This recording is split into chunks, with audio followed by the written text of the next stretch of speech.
జార్ఖండ్ అసెంబ్లీలో నేడు జేఎంఎం సారథ్య ప్రభుత్వ బలపరీక్ష జరుగుతుంది. ఈ నేపథ్యంలో జేఎంఎం భాగస్వామ్య పక్షాలు ఎమ్మెల్యేలు హైదరాబాద్ శివార్లోని రిసార్ట్ నుంచి రాంచీకి బయలుదేరారు. రాష్ట్రంలో ఇటీవలే పరిణామాల తర్వాత సీఎంగా చంపై సోరెన్ ముఖ్యమంత్రి అయ్యారు. సభలో విశ్వాస తీర్మాన నేపథ్యంలో అధికార కూటమి ఎమ్మెల్యేలను హైదరాబాద్ రిసార్ట్కు తరలించారు. జేఎంఎం కూటమికి 81 మంది సభ్యుల అసెంబ్లీలో బల నిరూపణకు అవసరమైన సంఖ్యాబలం ఉంది. మొత్తం ఎమ్మెల్యేలు 81 కాగా ఇందులో ఒక్క స్థానం ఖాళీగా ఉంది. బల నిర్ధారణకు అవసరమైన సంఖ్యాబలం 41. ఈ దశలో మెజారిటీ మార్కును మించి ఈ కూటమికి 5 ఎమ్మెల్యేలు బలముంది.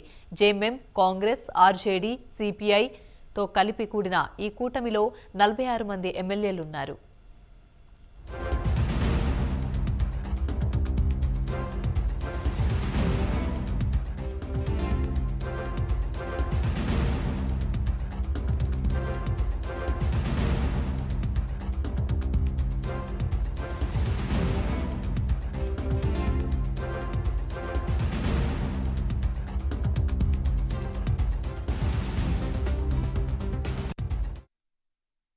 బీజేపీ మిత్రపక్ష కూటమికి 29 మంది ఎమ్మెల్యేల బలముంది. ఏదో అనూహ్య పరిణామం లేదా నాటకీయ ఘటన జరిగితే తప్పితే బలపరీక్షలో ప్రస్తుత కూటమి సర్కారు సునాయాసంగా నెగ్గుతుందని భావిస్తున్నారు.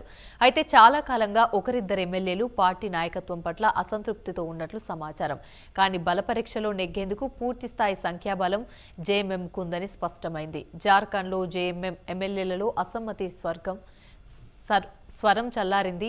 తాను చంపై ప్రభుత్వానికి షరతులతో కూడిన మద్దతిస్తానని, బలపరీక్షలో సానుకూల ఓటేస్తానని జేఎంఎం ఎమ్మెల్యే లోబిన్ హెంబ్రూమ్ ప్రకటించారు. నాయకత్వ తీరు సరిగ్గా లేదని తొలుత ప్రకటించడంతో సోమవారం నాటి విశ్వాస పరీక్ష దశలో ఏమి జరుగుతుందో అనే అనుమానాలు తలెత్తాయి. అయితే జేఎంఎం అధినేత షిబు సోరెన్తో లోబిన్ సమావేశం తర్వాత ప్రకటన వెలువరించారు. షరతులతో కూడిన మద్దతిస్తామని తెలిపారు. ప్రజలకు సంబంధించిన కీలక విషయాలపై తాను సోరెన్ వద్ద ప్రస్తావించారని, వీటిని పరిష్కరిస్తామని హామీనిచ్చారని, దీనితో తన మద్దతు హామీ ఇచ్చానని ఈ ఎమ్మెల్యే వివరించారు. దీంతో నేడు జరిగే బలపరీక్షలో జేఎంఎం సంకీర్ణ సర్కార్ నెగ్గేందుకు మార్గం తేలిక అయిందని భావిస్తున్నారు.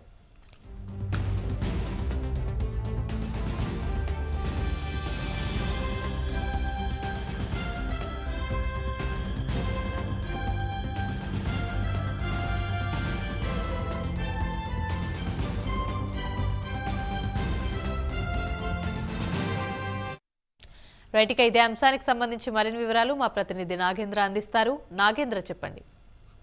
థ్యాంక్ యూ అమ్మి. ప్రస్తుతం జార్ఖండ్ కు సంబంధించినటువంటి రాజకీయం ప్రస్తుతం హాటాట్గా కొనసాగుతుందని చెప్పాలి. ఈ రోజు జార్ఖండ్ లో నేడు బలపరీక్ష ఉంది. ఈ సందర్భంగా హైదరాబాద్ కు వచ్చినటువంటి జేఎంఎం, అదేవిధంగా కాంగ్రెస్ కి సంబంధించినటువంటి ఎమ్మెల్యేలంతా కూడా నిన్న సాయంత్రమే బలపరీక్ష కోసం నిన్న సాయంత్రం ప్రత్యేక విమానంలో హైదరాబాద్ టు రాంచీ వెళ్ళినటువంటి పరిస్థితి. ముఖ్యంగా ప్రస్తుతం హేమంత్ సోరెన్ రాజీనామా చేసిన తర్వాత చంపై సోరెన్ నేతృత్వంలో ప్రస్తుతం కొత్తగా ప్రభుత్వం ఏర్పడింది. ప్రస్తుతం ఈ రోజు బలపరీక్షకు సంబంధించినటువంటి అంశం మొత్తంగా ఓవరాల్ గా చూసుకుంటే జార్ఖండ్ లో అసెంబ్లీ స్థానాలు 81 స్థానాలు ఉండగా, అంటే ప్రభుత్వానికి మెజార్టీ కావాల్సినటువంటి 41 కంటే ఎక్కువగానే ప్రస్తుతం జేఎంఎం ఇండియా కూటమికి సంబంధించి ప్రస్తుతం 43 మందికి పైగా, అంటే దాదాపు 46 మంది మద్దతు ఉందంటూ కూడా ప్రస్తుతం ప్రభుత్వం చెప్తున్నటువంటి పరిస్థితి కనిపిస్తుంది. దాంట్లో ప్రస్తుతం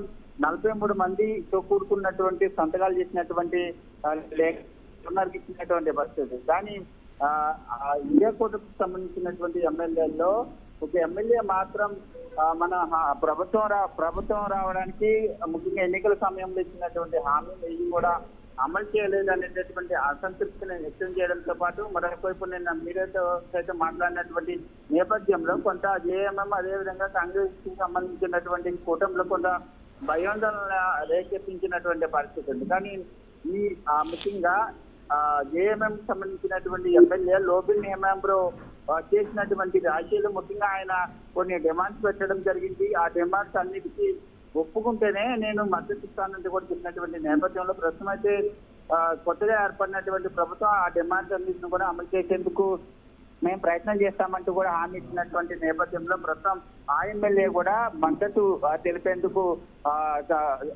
అనుమతించినట్లు కూడా తెలుస్తుంది. దీంతో ప్రస్తుతం ఈ రోజు జరిగేటటువంటి బల పరీక్షలో 43 మంది పైనే జేఎంఎం కాంగ్రెస్ ఎమ్మెల్యేలకు సంబంధించినటువంటి మొత్తం అంతా కూడా బల పరీక్ష టైంలో ఓటైపోతున్నారు. మొత్తానికి ఈ రోజు మరొకసారి ఇండియా కూటమికి సంబంధించినటువంటి కూటమి అధికారంలో ఉండేటటువంటి అవకాశం అయితే కనిపిస్తుందని చెప్పాలి.